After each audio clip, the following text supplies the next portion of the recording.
अस्सलाम वालेकुम everyone, welcome to my channel. Theories बनाने की जो बेसिक रीज़न होती है वो होती है कि हम फ्यूचर को प्रेडिक्ट कर सकें।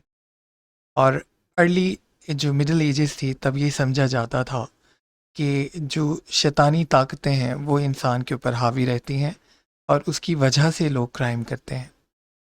और यही वजह थी कि उन लोगों को जला दिया जाता था, उन्हें कहा जाता था कि इनके ऊपर डीमंस जो हैं वो बहुत ज़्यादा हावी हैं जिसकी वजह से ये लोग क्राइम करते हैं। लेकिन जैसे जैसे इरा जो है इनलाइटनमेंट की तरफ बढ़ा तो रैशनैलिटी का दौर आया, लोग रैशनल होकर सोचने लगे और फिर जो है वो क्लासिकल क्रिमिनोलॉजी का आगाज़ हुआ।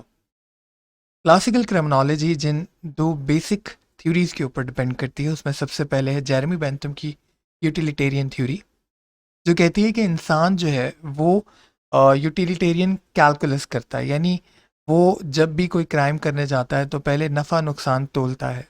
अगर उसे लगता है कि फ़ायदा ज़्यादा है तब वो क्राइम करता है। यानी जो जो लोग क्राइम करते हैं वो रैशनल डिसीजन मेकर होते हैं। वो कैलकुलेट करते हैं कि जो प्लेजर उन्हें मिलेगा वो पेन से ज़्यादा होगा और तब वो क्राइम करते हैं। ऐसी सूरत में यूटिलिटेरियन थ्योरी कहती है कि अगर आप डिटरेंस क्रिएट करें यानी खौफ पैदा करें तो हम क्राइम को प्रिवेंट कर सकते हैं। लेकिन यहाँ पे याद रहे कि यूटिलिटेरियंस जो हैं वो अंडरस्टैंड करते हैं कि क्राइम जो है, क्राइम फ्री सोसाइटी एग्जिस्ट नहीं कर सकती। लिहाजा पनिशमेंट को जो है वो सिर्फ और सिर्फ फ्यूचर में क्राइम को प्रिवेंट करने के लिए यूज़ किया जाए। इसके अलावा जो एक बहुत अहम पहलू है यूटिलिटेरियन थ्योरी का वो ये है कि ये कॉन्सिक्वेंशनल है अपनी नेचर में। यानी ये कहते हैं कि जो पनिशमेंट है उसके भी कॉन्सिक्वेंसेस हैं, ठीक है, सोसाइटी के ऊपर, आइदर ऑफेंडर के ऊपर या सोसाइटी के ऊपर। तो यूटिलिटेरियन थ्योरी कहती है कि जो आप पनिशमेंट दो वो इस तरह से हो कि वो ओवरऑल सोसाइटी को जो है वो हैप्पीनेस की तरफ लेकर जाए। अगर इसको मैं एक्सप्लेन करना चाहूँ तो जब आप डिसीजन मेकिंग करते हो, पॉलिसी मेकिंग करते हो तो आप एक स्पेसिफिक एक्शन डिसाइड करते हो। अगर आप यूटिलिटेरियन बेसिस के ऊपर उस एक्शन को इवैल्यूएट कर रहे हो तो फिर वो इस तरह से होगा कि आपने एक एक्शन चूज़ किया। फॉर इंस्टेंस आपने कहा जी जो बंदा जो है वो रेप करेगा उसको फांसी दे दी जाएगी। तो does it effect the smallest group of people? सबसे पहले आप ये देखोगे या फिर ये ग्रेटेस्ट ग्रुप ऑफ पीपल को इफेक्ट कर रहा है। अगर तो हाँ ये ग्रेटेस्ट ग्रुप ऑफ पीपल को इफेक्ट कर रहा है तो फिर आपको ये एक्शन लेना चाहिए। अच्छा, फिर आप देखोगे कि क्या इससे हैप्पीनेस डिक्रीज हो रही है या इंक्रीज हो रही है। ठीक है, उसके पहलू में आप देखोगे अगर ओवरऑल सोसाइटी की जो हैप्पीनेस है वो इंक्रीज हो रही है यानी ओवरऑल इससे रेट रुक रहा है रेप का, तो फिर आप ये पॉलिसी इंप्लीमेंट करोगे। ठीक है, फिर आप स्टैट्स देखोगे। अगर उन स्टैट्स की बेसिस पे आप डिसाइड करोगे कि सोसाइटी जो है वो सेटिस्फाइड हो रही है या नहीं हो रही इस पॉलिसी से। अगर सोसाइटी जो है वो सेटिस्फाइड हो रही है तो फिर ये राइट चॉइस है। अगर आप इसके ऑब्जेक्टिव्स की बात करें पनिशमेंट के यूटिलिटेरियन थ्योरी के पहलू में, तो सबसे पहला पर्पस होता है to prevent all criminal offences. यानी पनिशमेंट दी जाए सिर्फ इसलिए कि क्रिमिनल ऑफेंसेस जो हैं उन्हें प्रिवेंट किया जा सके। When it can not prevent a crime to convince the offender to commit a less serious crime. इसकी मिसाल ऐसे दूंगा कि जो मर्डर है उसका जो चार्ज है वो रेप से ज़्यादा होना चाहिए, ताकि अगर कोई इंसान रेप कर रहा है तो वो उस इंसान को मार ना दे। क्यों? क्योंकि वो अगर आपने एक ही सज़ा रखी हो दोनों चीज़ों की तो फिर वो इंसान पॉसिबिलिटी है कि वो जो जो क्रिमिनल है वो रेप के बाद मर्डर भी करेगा क्योंकि उसको पता है सज़ा तो सेम ही है। लेकिन अगर आप मर्डर की सज़ा जो है वो सिवियर रखोगे तो ऐसी सूरत में अगर वो रेप से नहीं रुका तो एटलीस्ट मर्डर से रुक जाए। ये यूटिलिटेरियन थ्योरी कहती है। To ensure that a criminal use no more force than is necessary and to prevent crime as cheaply as possible. These are the four objectives of punishment under the perspective of utilitarian theory. अब इसके ऊपर जो है वो एक और theory है Cesare Beccaria की rational theory of crime. Again ये भी सिमिलर है थोड़ी सी। People choose all behaviour including criminal behaviour. Their choices are design to bring them pleasure and reduce pain. Again rationally होके सोचता है क्रिमिनल और देखता है कि अगर उसको इस एक्ट से प्लेजर ज़्यादा मिल रहा है और पेन रिड्यूस हो रहा है तो वो उस एक्ट को करता है। Criminal choices can be controlled by fear of punishment. अगर आप डिटरेंस क्रिएट करो पनिशमेंट की तो फिर आप इसको कंट्रोल कर सकते हो। The more severe certain and swift the punishment the greater its ability to control criminal behaviour. Again वही बात कि जितना सिवियर क्राइम होगा उतनी सिवियर पनिशमेंट होनी चाहिए, जिसको आजकल मार्जिनल डिटरेंस भी कहते हैं। Element of classical rational theory क्या है?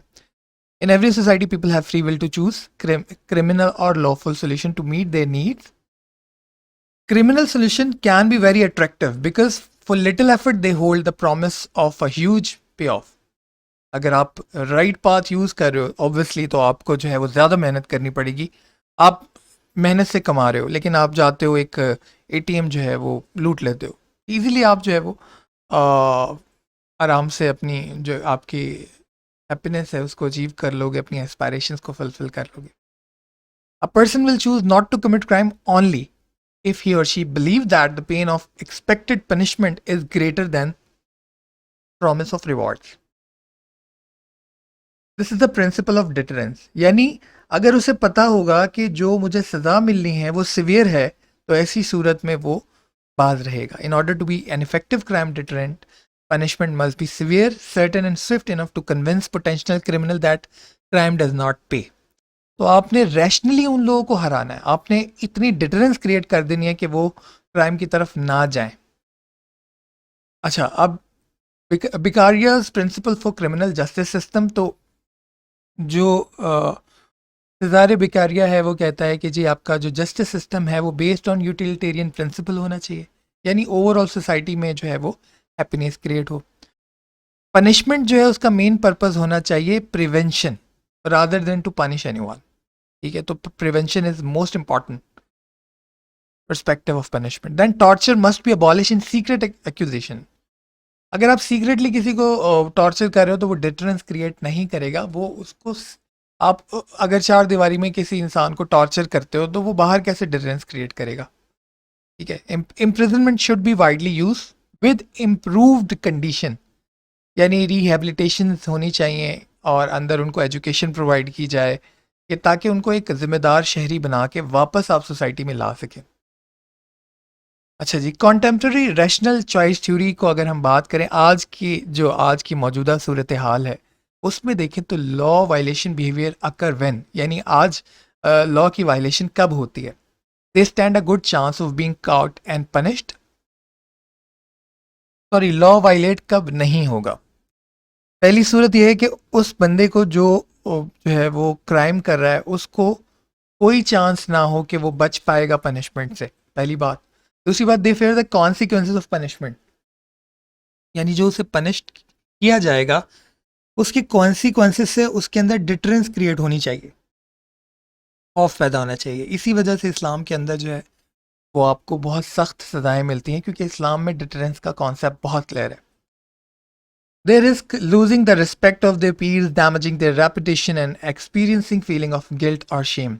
तो आप उसको सोशली डैमेज भी करो उसकी इमेज को, उसको डर हो कि मेरी फैमिली की इमेज जो है वो डाउन होगी। The risk of apprehension out way the profit और प्लेजर ऑफ क्राइम, यानी पकड़े जाने का डर और खौफ जो है प्रॉफिट और प्लेजर से ज़्यादा हो। अब लिमिटेशन की अगर बात करें तो हर इंसान जो है वो रैशनली नहीं सोचता।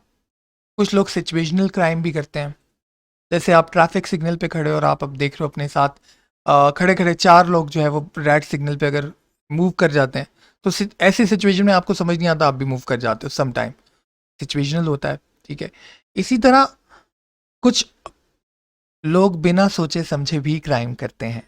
ठीक है, वो कोई कैलकुलेशन नहीं करते आया मुझे फ़ायदा होगा नुकसान होगा, they just do it for the sake of pleasure और समथिंग एल्स।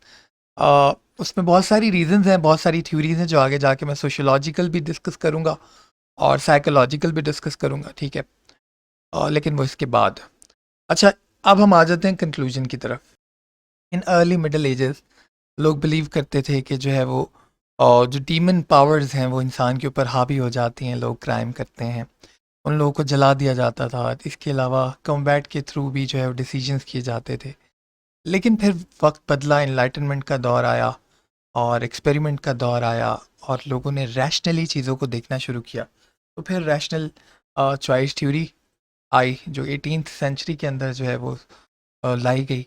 उसके बाद उसी को अगर आप रिलेट करें अगर मौजूदा दौर में, तो आज भी लोग रैशनल चॉइस थ्योरी को जो है वो सोसाइटी के अंदर इम्प्लीमेंट होता हुआ देखते हैं। और रैशनल चॉइस थ्योरी कहती है कि आप इतना डिटरेंस क्रिएट करो कि जो है वो सोसाइटी में क्रिमिनल क्राइम करने से पहले जो है वो पेन और खौफ से ही रुक जाए और उसे पकड़े जाने का खौफ हो, ताकि वो प्लेजर से ज़्यादा, जब वो यूटिलिटेरियन कैलकुलस करे तो उसे प्लेजर से ज़्यादा पेन जो है उसके चांसेस बढ़ते हुए नज़र आए। तो ये थी आज की वीडियो। होपफुली वीडियो आप लोग के लिए फ़ायदेमंद होगी। वीडियो पसंद आए लाइक एंड शेयर कीजिएगा, चैनल को सब्सक्राइब कीजिएगा। Thank you so much. हाफिज़।